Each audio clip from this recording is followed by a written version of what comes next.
Bienvenidos viajeros oníricos, es tiempo de seguir este pequeño especial de Halloween y ver en profundidad una historia que sucedió en estas fechas. Esta es una historia especialmente perturbadora que puede hablarnos de la violencia del hombre en estos momentos. Así que sin más preámbulos comencemos. Y estos son los disturbios de Canadá en 1945. Así que sin más preámbulos comencemos. Yo soy Charlie Mustaine y bienvenidos a mi pesadilla. El 31 de octubre de 1945, apenas un mes y una semana después del final de la Segunda Guerra Mundial, la ciudad de Toronto se preparaba para celebrar el Halloween de ese año. Canadá, como todo el continente americano, no se vio directamente afectado por la Segunda Guerra Mundial. Sin embargo, como el resto del mundo, el estrés y la preocupación por una posible victoria de los nazis los había tenido en vela por años, por lo cual una fiesta de Halloween era más que bienvenida para dejar ir el estrés. Esa noche de Halloween, una enorme y estridente fiesta callejera llenó una sección en Queenston Street East en la zona de Cute Beach.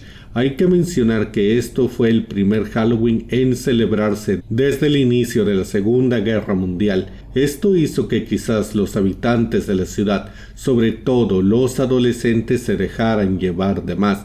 Convirtieron el festejo en un exceso de música y alcohol que se volvió una molestia para toda la ciudad. Cuando la policía intervino para calmar el tremendo alboroto, la enorme multitud de adolescentes se enfureció y se salió de todo control, convirtiendo una fiesta demasiado escandalosa en una agresión contra las autoridades, ya que no solo atacaron a los uniformados que intentaron calmar su fiesta, sino que terminaron atacando la comisaría más cercana. A primera hora de la tarde empezaron a reunirse decenas de adolescentes de toda la ciudad y con el paso de las horas el número fue creciendo hasta que la multitud se hizo tan grande que los oficiales llegaron a calcular que llegó a haber más de 7,000 adolescentes congregados en un mismo punto de la ciudad, todos estando ebrios y furiosos. Los jóvenes se pusieron violentos y se convirtieron en alborotadores. Encendieron enormes hogueras en medio de la calle bloqueando los tranvías. Las cercas del parque trasero fueron derribadas y utilizadas para alimentar los incendios. Las llamas barrían las vías mientras les echaban gasolina, contaban los policías. Desde luego, las autoridades no podían permitir semejante alboroto y al poco tiempo, la policía montada y los demás oficiales tuvieron que amenazar con golpear a la multitud si no se dispersaban. Pero los jóvenes se alteraron y se lanzaron con todo en contra de los policías.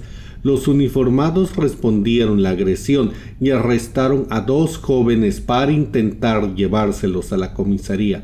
Se dice que entonces alguien gritó «¡Vamos a liberarlos!» y esa frase se convirtió en un grito de guerra y la idea se apoderó de la multitud como si fuera una colmena. Los jóvenes alborotadores marcharon hacia el norte hasta la comisaría de Main Street gritando que liberaran a sus compañeros.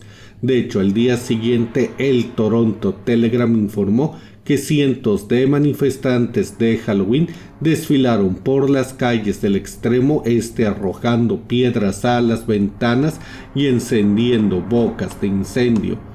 Aquí les recuerdo que este no era un día cualquiera. Esto ocurrió en Halloween, lo que significa que la multitud de jóvenes alborotadores estaban disfrazados de maneras tan extravagantes como era posible en aquel entonces.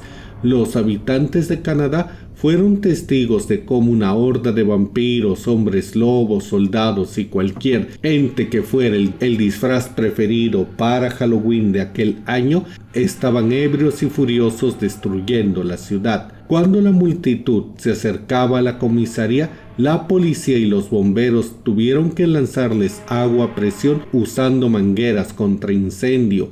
Esto impidió que los alborotadores pudieran llegar a la estación, pero los adolescentes respondieron lanzando escombros a la policía y a los bomberos. Un capitán dijo que que nunca había visto tantas piedras y trozos de concreto volar en el aire al mismo tiempo. De hecho, se sospecha que la multitud había planificado llevar los proyectiles de antemano. Los disturbios crecieron tanto que todos los policías disponibles en la ciudad acudieron al lugar a calmar a la turba iracunda que se estaba poniendo muy agresiva. Cuando la multitud estuvo bajo control, la policía comenzó a realizar arrestos, pero los jóvenes se defendieron a golpes usando cuanto objeto pudieron encontrar. Los participantes se quejaron de que los empezaron a golpear sin ningún motivo, escribió el Toronto Star. Al final, la multitud fue dispersada y el motín terminó. Aquí es muy importante aclarar que los adolescentes que participaron en los disturbios de Halloween no eran veteranos regresando de la guerra con estrés postraumático, sino en su mayoría jóvenes de clase baja.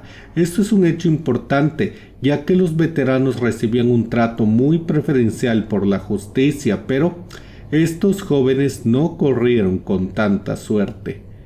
Aquí viene la pregunta más importante. ¿Por qué sucedió esto? ¿Cómo se terminó de tal manera sin provocación? Y sobre todo, ¿cómo se organizaron así cuando se descubrió que no había ningún líder ni ninguna planificación y que todo fue fortuito?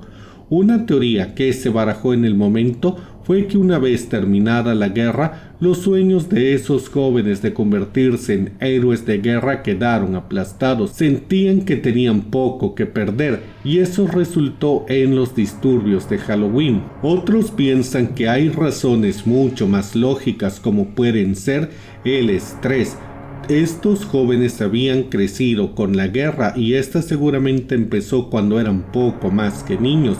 Y ahora, después de años de oír las noticias acerca de las atrocidades que sucedían en el frente de batalla, simplemente dejaron salir la ira, la preocupación y todo lo que habían sentido.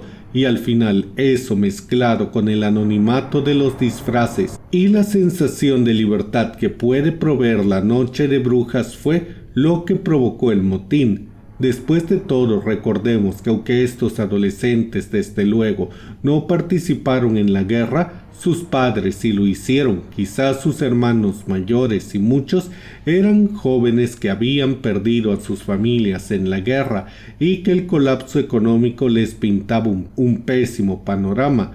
Al fin y al cabo, todo fue una especie de paranoia colectiva que quedó marcada en los registros de Canadá y del Halloween. Y bueno, viajeros oníricos, eso es todo por ahora. Díganme qué opinan de esta particular anécdota. Déjenme todas sus opiniones en la caja de comentarios y si el video les gustó, denle like y compartan. Yo soy Charlie Mustaine y espero que tengan pesadillas.